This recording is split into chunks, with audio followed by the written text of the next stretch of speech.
கர்த்தருடைய பரிசுத்த நாமத்திற்கு மகிமை உண்டாவதாக.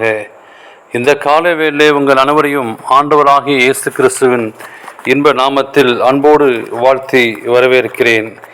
விண்வெளிகள் வாயிலாக இந்த நாள் சந்திப்பதிலே மிகுந்த மகிழ்ச்சி அடைகிறேன். மத்தேயு 15ஆம் அதிகாரம் 5ஆம் வாக்கியம் சொல்கிறது, எண்ணெய் இல்லாமல் உங்களால் ஒன்றும் செய்யக்கூடாது. இந்த நாளின் செயலின் தலைப்பானது கனிதரும் செடியாய் இருங்கள். கனிதரும் செடி உலகில் அனைவருக்கும் பயன்படும். மரத்தில் பறவைகள் வந்து தங்கி அங்கே ஆடி பாடி மகிழும். உலகில் வாழும் மக்களும் பறவைகளும் மிருகங்களும் கனிதரும் மரத்தை நடுவார். கனியற்ற மரத்தை மட்டும் விரும்புவதில்லை, அதை வெட்டி போடுவார்.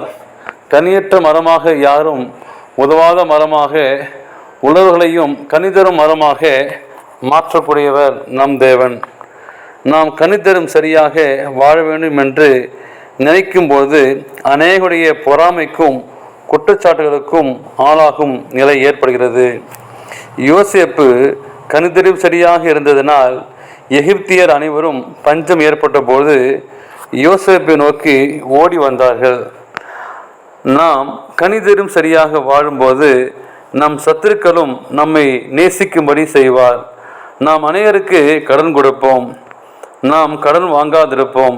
கர்த்தருடைய வேதத்தில் இரவும் பகலும் தியானமாய் இருக்கிற மனுஷன் பாக்கியவான்.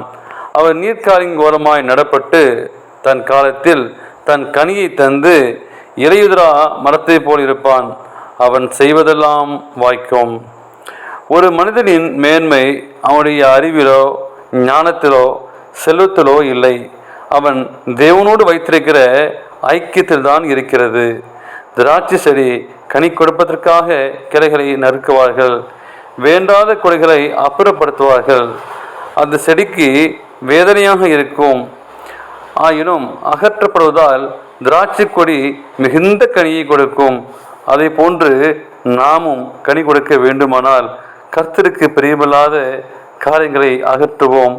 நம்மிடம் காணப்படும் கோபம், பொறாமை, வெறுப்பு போன்ற குணங்கள் தேவனால் அகற்றப்பட வேண்டும்.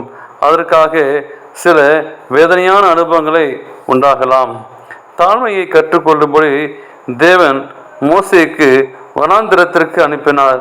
அவன் 40 ஆண்டு காலம் அங்கே கற்றுக்கொண்ட பாடங்களில் கர்த்தரை முகமுகமாய் அறிந்த மோசையை போல ஒரு தீர்க்கதரிசியும் எழுப்பினதில்லை என்று பெயர் பெற்றான். இன்றைக்கு நம்முடைய வாழ்க்கையை சீர்தூக்கி பார்ப்போம். நாம் கர்த்தருடைய பிள்ளையாய் இருந்து மற்றவர்களுக்கு பிரயோஜனமாய் வாழ்கிறோமா?